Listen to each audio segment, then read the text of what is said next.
मित्रों नमस्कार। मैं हूं आपका दोस्त doctor Anil Agrawal. Psoriatic arthritis एक बीमारी होती है जो अधिकतर उन लोगों को होती है जिनको पहले से ही सोराइसिस की एक बीमारी होती है। सोराइसिस की बीमारी के अंदर क्या होता है कि स्किन के ऊपर कुछ पैच बन जाते हैं जो इसके ऊपर बहुत ज़्यादा ओवर प्रोडक्शन होती है सेल्स की, और वहाँ से वो स्केल्स ग्रे कलर के उतरते रहते हैं। तो ये तो होती है बीमारी सोराइसिस की। लेकिन इन्हीं लोगों के अंदर भी जो आर्थराइटिस की बीमारी हो जाती है तो इसे बोलते हैं सोराइटिक आर्थराइटिस। ये एक ऑटोइम्यून डिसीज है जिसके अंदर हमारा जो ऑटोइम्यून सिस्टम हैगा बॉडी का, उसके अंदर कुछ इस तरह की चीज़ें होने लगती हैं कि हमारा जो ऑटोइम्यून सिस्टम है वो हमारे शरीर के सेल्स को ही अपना दुश्मन मानने लगता है और उसके अगेंस्ट काम करने लगता है, जिसकी वजह से सोराइसिस भी हो जाता है जिसके अंदर स्किन पैच होते हैं और साथ में जोड़ों के अंदर दर्द भी होने लगता है। इसके जो सोरेटिक आर्थराइटिस के अंदर जो जोड़ों में दर्द होता है उसके अंदर दर्द के साथ साथ वहाँ पे सूजन भी होती है, स्टिफनेस भी आ जाती है, और ये किसी भी जोड़ में हो सकता है।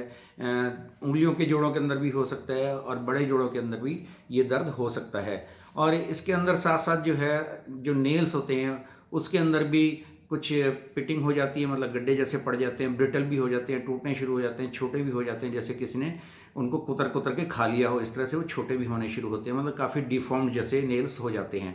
तो ये सोरेटिक आर्थराइटिस डिसीज या तो बॉडी के अंदर इस तरह का इम्यून जो मैंने बताया ऑटोइम्यून रिस्पॉन्स इस तरह का हो उसकी वजह से होता है, और कुछ ऐसे लोग भी होते हैं जिनको ये जेनेटिक भी होता है, मतलब उनके एक फैमिली हिस्ट्री के अंदर भी देखेंगे तो किसी न किसी को ये रोग होता है, तो उनको अपने वंशानुगत तरीके से ये रोग आता है। और सोरेटिक आर्थराइटिस जो है ज़्यादातर जो है आर्थराइटिस वो ओल्ड एज के अंदर ज़्यादा होता है, वैसे किसी भी आयु के अंदर हो सकता है। और कई बार ये भी देखने में आया है कि कुछ लोगों को जब पेन हो रहा है तो उनके ये पैचेस काफ़ी कम हो जाते हैं, या पैच ज़्यादा हो गए हैं तो ये पेन कम हो जाता है, मतलब ये अल्टरनेट भी करते रहते हैं। तो ये अधिकतर तो ऐसा ही होता है कि पहले सोराइसिस के पैच आते हैं और उसके बहुत सालों के बाद फिर जो है पेन होना शुरू हो जाता है। कई बार रोगी ये समझ लेता है कि मैं सोराइसिस का इलाज करा रहा था, शायद वो गलत हो गया और उसकी वजह से फिर मेरे को ये पेन हो गया।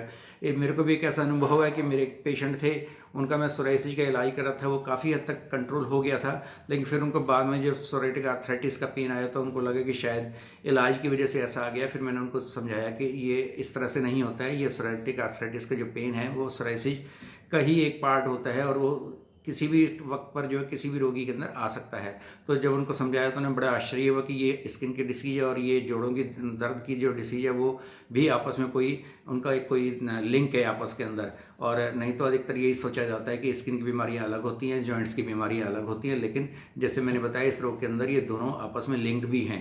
और आर्थराइटिस वैसे तो ओल्ड एज के अंदर होना एक वो एक अलग बीमारी है, वो एक अलग इशू है जिसको हम कभी फिर डिस्कस करेंगे कि इस तरह से क्यों होता है। लेकिन सोरेटिक आर्थराइटिस जो मैंने बताया कि ऑटोइम्यून डिसीज है, तो इसके अंदर कुछ दवाइयाँ जो मैं अगर बताऊंगा वो सिर्फ खाली इसी तरह की होंगी कि थोड़ा सा पेन उनका कम हो सके, लेकिन इसके अंदर कॉन्स्टिट्यूशनल ट्रीटमेंट ही रोगी का करना पड़ेगा। उसके अंदर फिर रोगी की पूरी हिस्ट्री हमारे पास होती है, उसकी बहुत माइन्यूट सिम्टम भी हम नोट करते हैं और फिर उसके हिसाब से हम उसकी दवाई निकाल कर देते हैं, तभी जाकर इस रोग के अंदर आराम होता है। नहीं तो खाली वो टेम्प्रेरी थोड़ा बहुत ही आराम हो पाता है। इसलिए मैं आज इसके वीडियो के अंदर आपको किसी भी दवाइयों के नाम नहीं बता रहा हूँ, नहीं तो क्योंकि फिर उसी दवाइयों के ऊपर ये लोग चलते रहते हैं। लेकिन जो मैंने बताया कि जब आप किसी भी अच्छे होम्योपैथिक डॉक्टर के संपर्क में जाके इसका इलाज करवाएंगे तो काफ़ी हद तक रोगी को जो आराम हो जाएगा। धन्यवाद।